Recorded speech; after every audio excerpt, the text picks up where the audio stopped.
This is Dim. Welcome back to our series on this incredible book, The Way of the Superior Man. If you've not seen the previous episodes in this series, we're doing a chapter by chapter read through of the chapters of this book and doing a little discourse at the end so you can apply the beautiful wisdom that's in this book into your own life. So if you've not heard of the book, The Way of the Superior Man, A Spiritual Guide to Mastering the Challenges of Women Work and Sexual Desire by David Deida, today is going to be quite a chapter.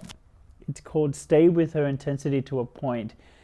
And I'm going to build on this in the discourse by talking about boundary setting, because I think that's what this chapter is really about. I'm going to share my opinion on this chapter at the end. So let's just get into it first. Let's hear what you have to think of it yourself. And as you listen to this, I really actually would invite you to share your opinion of this chapter in the comments. I would love to hear your point of view sincerely on it, because, and I'll share mine and I'll share how you can apply it, but yeah, you'll see. So let's get into it. Chapter 21, Stay with her intensity to a point. When a woman gets emotionally intense, a mediocre man wants her to calm down and discuss it, or leave and come back later when she is sane. A superior man penetrates her mood with imperturbable love and unwavering consciousness. If she still refuses to live more fully in love, after a time he lets her go. If you are like most men, you probably aren't too fond of feminine bad moods and hysterical emotions. You may find yourself wondering, why is she so complicated? What's her problem? You may find yourself just saying, just calm down and take it easy. The feminine bad mood is so foreign and dark to you that you may actually find it somewhat repulsive.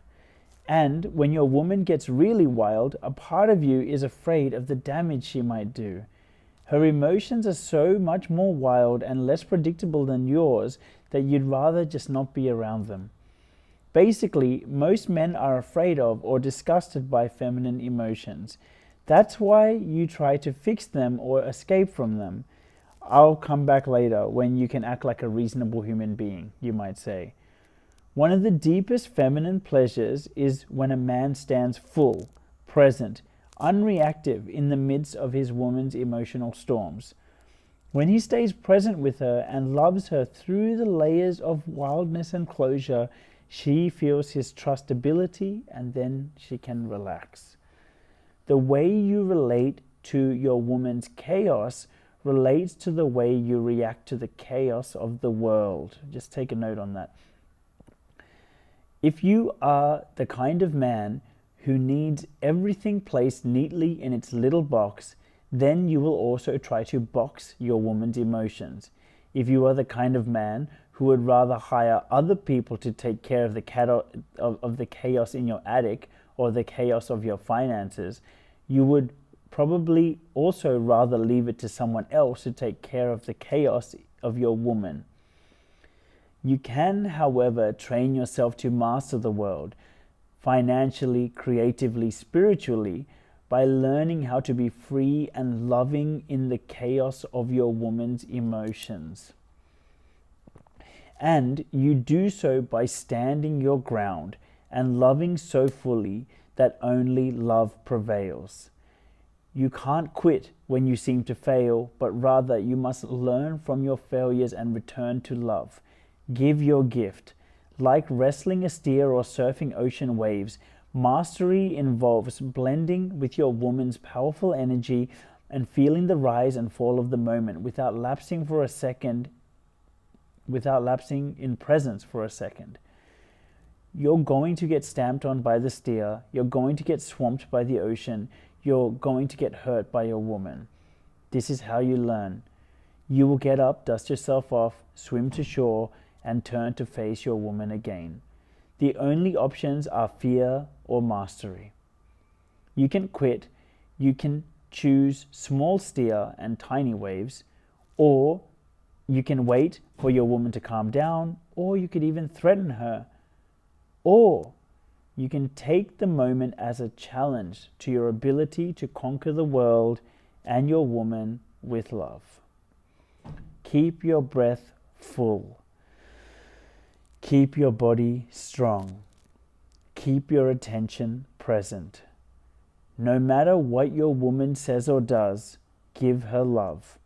Press your belly into her, smile, scream, and then lick her face. Do whatever it takes to crack the shell of her closure. Get your love inside that crack and touch her heart. Learn to enjoy her anger, her tears, her silent hardness. The world will give you the same at times. The game of life is to find each situation workable, to transform each occasion through the magnification of love, to give your fullest gift in every moment, and to have no attachments to the outcome, knowing it's all going to rise and fall and rise again. You have mastered women and the world when no desire, either to attain or avoid, sways of your loving or limits your freedom.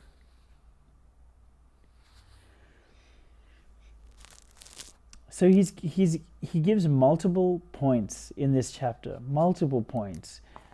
Sincerely speaking, I actually would love to hear your perspective on this chapter as well. So please do share it in the comments. Let me share with you a few points. So the chapter is called Stay with Her Intensity to a Point. And to me, I think effectively what he is saying in this, he's saying multiple things. I don't think he says it very well, to be honest. But he's saying multiple things. I think one of the things he's saying is like when she's being intense, we as men don't want to put up with it. We'd rather someone else deal with it. We'd rather just go away and solve it herself. We don't want to be around it. And I totally get that. And, he says something to the effect of, he says something like, learn to enjoy her anger, her tears, her silent hardness. Like, who the fuck is going to enjoy? Like, I don't know, most guys who will, be able to learn to enjoy, these things at that level. Having said that, let me say this. I am sure you have had points in your life where someone's been a little bit cranky, your person's been a little bit cranky, but you have a little bit of humor around it. You can actually go, you can, it doesn't really affect you too much. You can see that she's cranky about something and you're like, oh, sorry, I love you, sorry, I love you. The one where he says about her tears, when she's crying, the way that I think he's really trying to say this is, at the end of the day, you want to be centered in your masculine core. I'll explain what that means, but you want to be centered and grounded. Centered in something that means that you don't get swept up in her storms, in her emotions, because she definitely does not want that. She wants you to be the rock, the stability, the safe container that she can be her full self in.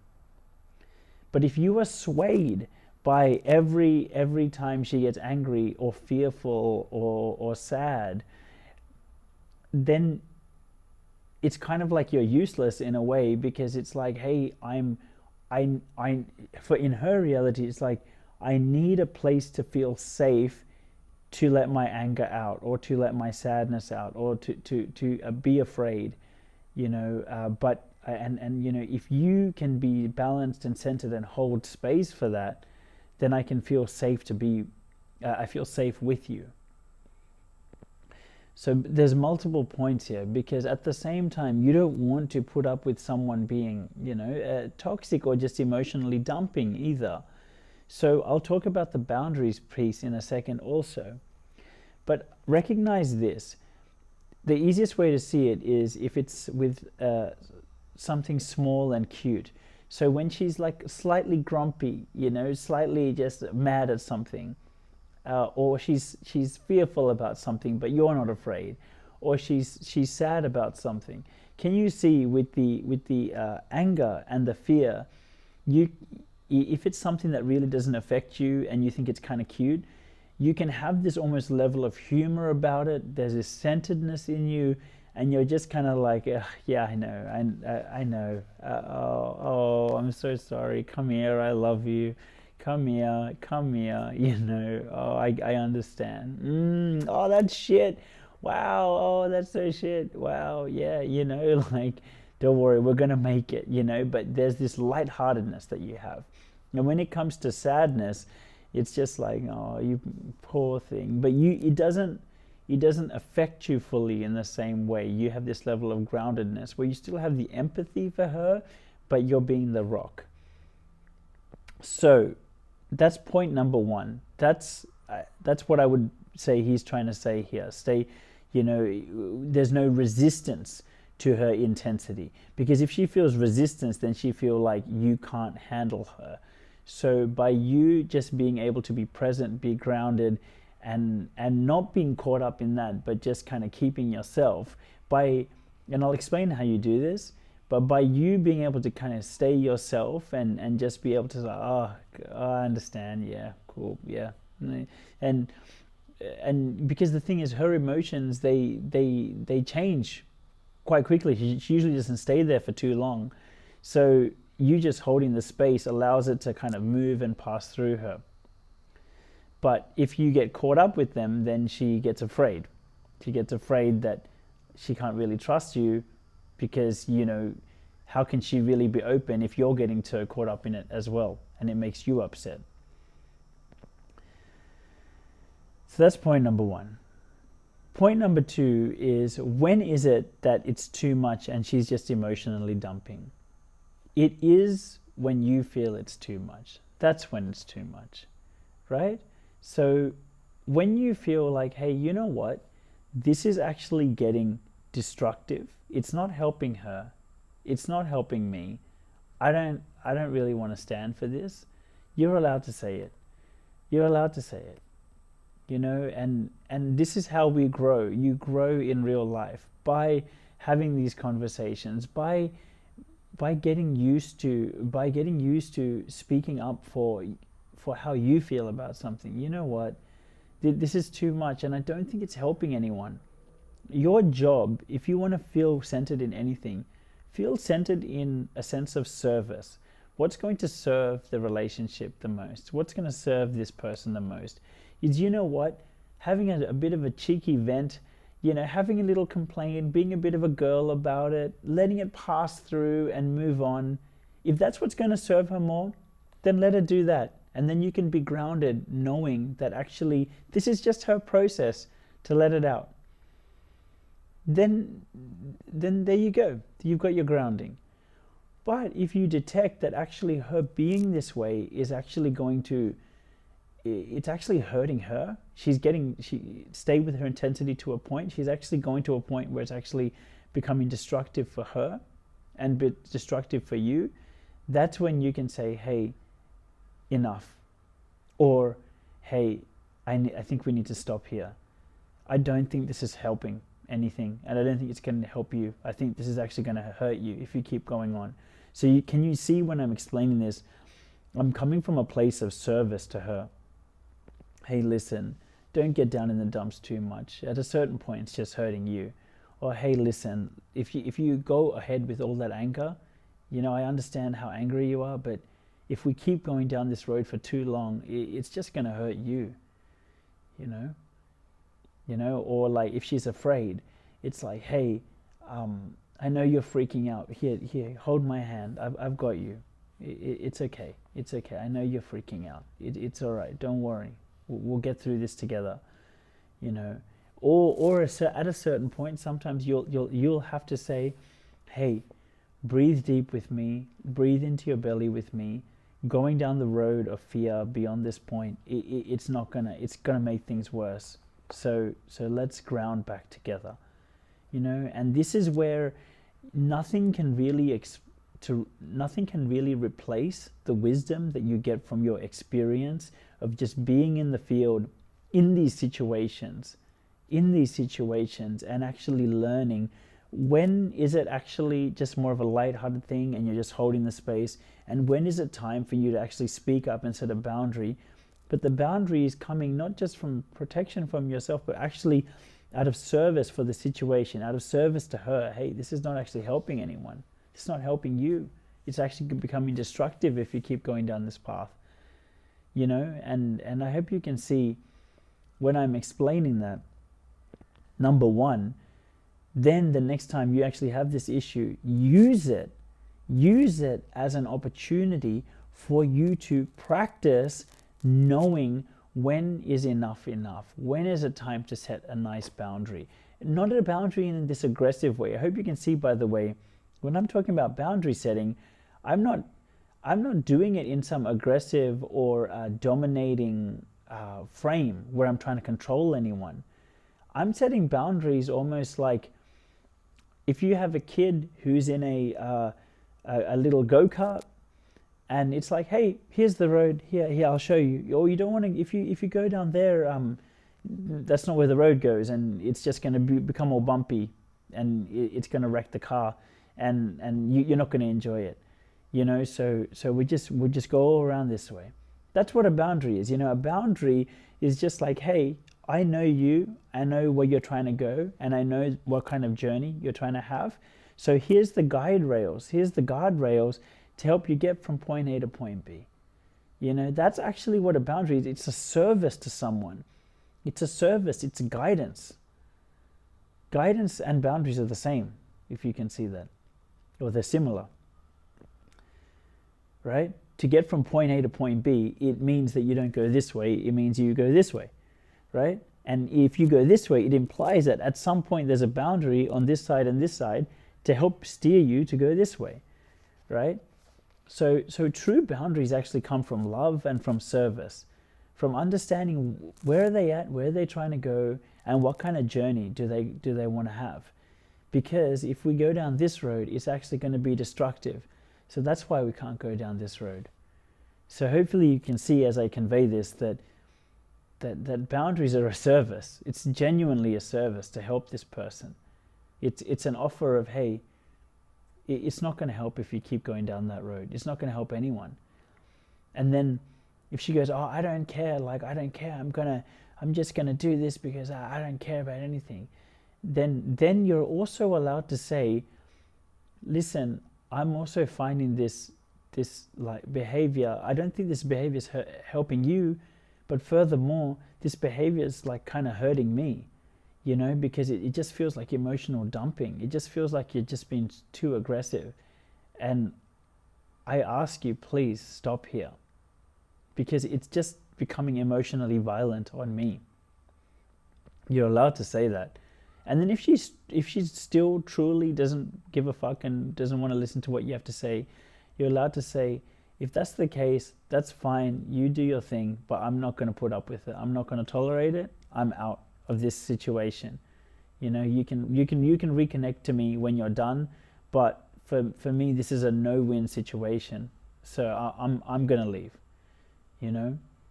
and you're allowed to do that. And she actually will respect you for that, because it's better for you to just be honest about what you believe is going to serve everyone, and just honor that. Even if she can't see it in the moment, holy shit, she will respect you in the long run for that. Because sometimes in that moment she can't see it. And just reverse the roles. If this was you doing it, if you were getting emotionally violent or just getting crazy or getting upset, and she was really trying to be there for you, but you just didn't want to hear a bar of it, and then at a certain point she's like, listen, if you keep going this way, not only do I believe you're hurting yourself, but you're kind of hurting me as well, because it's emotionally violent the way that you're being. If she says that to you, and then you choose to say, look, I don't care, I can't think about anything, I'm just going to do my thing, then who could blame her if she wants to go, you know what, like, that's fine, if you want to do this, but I can't be around for it, because it's just too destructive for me. I can't be around. She is allowed to leave the situation. And you come to me when you're ready, right? Like, wouldn't you respect a girl like that for just standing up for herself, right? Like, and yeah, and as you can see, I hope you can see, this is about service and love. It's not about dominating or being right. That's the difference. So hopefully you're getting a good understanding of what the fuck he's trying to say in this chapter, which I don't think he did that well. So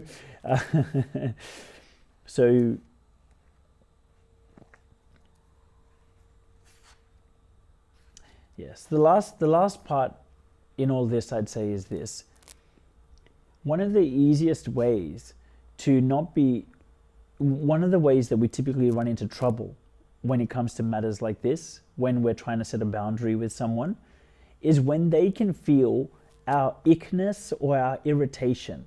When they can feel our resistance and the fact that our boundary or whatever we're saying is coming from a place of resistance, when they can feel that resistance, it makes them, whatever we resist persists. So typically, when they don't feel accepted by us, it typically makes them resist even more and makes them get upset even more. So one of the underlying frames in all of this is you want to convey through who you are total acceptance for the situation. Acceptance. There's no internal resistance. There's no internal ick.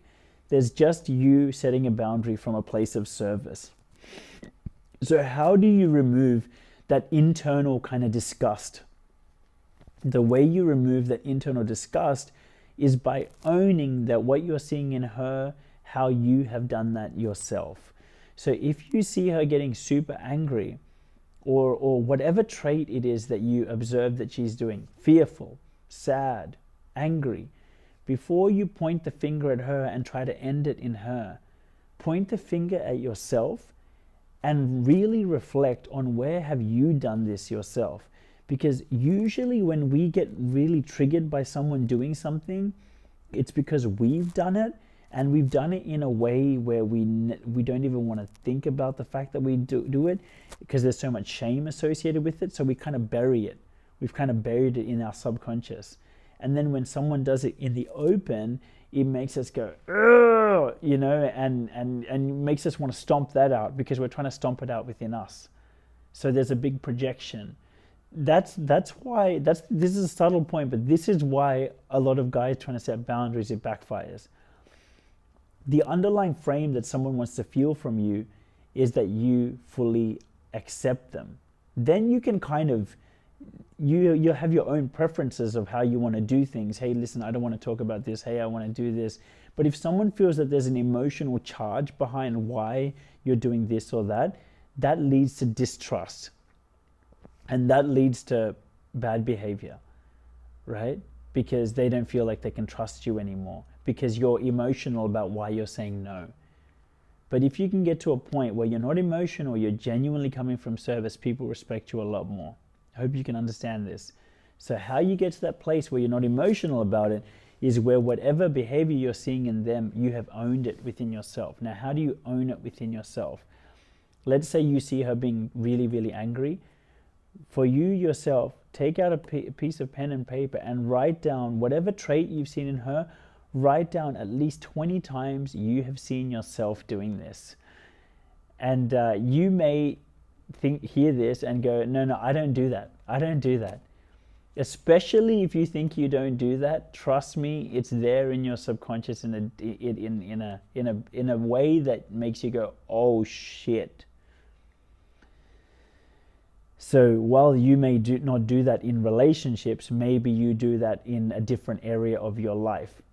So maybe you do this destructive behavior in your work, or you do it in your wealth building, or you do it with your parents, or you do it with some other friends, or you do it with your employees or people or people that you deal with elsewhere. Typically, like every behavior that we're judging in others, it's because we've done it ourselves. Not typically, every time, because you can only perceive and judge what you know. And you know it because you've done it yourself. You know it not because whatever you're seeing on the outside, you have to interpret it from what you know. And what you know is what you yourself have done and experienced. So when you're judging someone for something, it's because you've done it yourself. So you want to find out, okay, where have I done this same action? Or where have I done this trait? Oh shit, maybe I've never done this in relationships, but shit, I did this with my parents. Or shit, I did this with my boss, or with this person that worked for me, or this person that worked at a store somewhere. Wow, I've been this way. And when you realize that whatever you're seeing, you've done it yourself, it helps you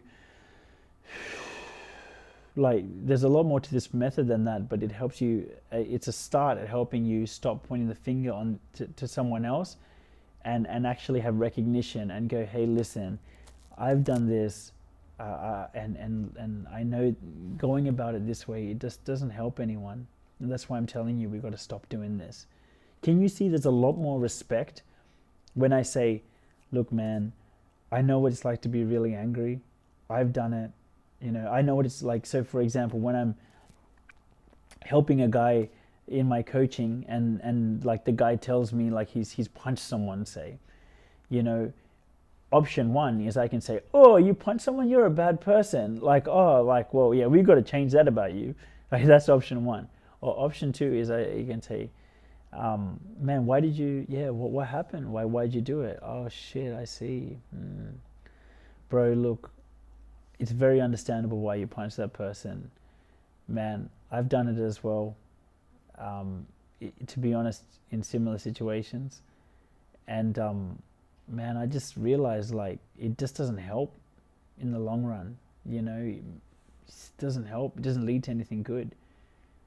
Can you see in that second scenario, there's so much more respect and thus trust, and respect, trust, and also a deeper connection where they actually honor your word and thus and also your boundaries. Like a more conducive relationship gets created when you drop your resistance and you recognize yourself in them. That's what like underpinning relationships are all about. They're about love, and love is recognition. It's unity, it's oneness, it's seeing ourselves in others. So, big discourse for a little chapter, but I hope you enjoyed. So, what we got coming up is a lot more dealing with women, dealing in relationships chapters. So I hope you enjoyed today. If you found value in this video, please do share it with anyone that you think might find it interesting or valuable. I definitely believe that in the future we will have a more conscious generation of people. We'll have men who know how to healthily process their emotions better. They'll know what their purpose is in life, and they won't feel in their own way in going out and getting it. They'll know how to have more healthier relationships with women and with their kids. They'll have fulfiller and happier lives. I really do believe that's the future we're going to have. We're going to have a future where there's more consciousness in men. And I believe that it's the discussions like this that we're having that is going to help create that future. So if you would like to help create that future, please do share this with anyone that you believe will find it valuable. If you'd like to connect with me, I'd love to connect with you. My name is Dim. You can find me on Instagram at dimhapper. You can find my links below. And until next time, I hope you enjoyed today.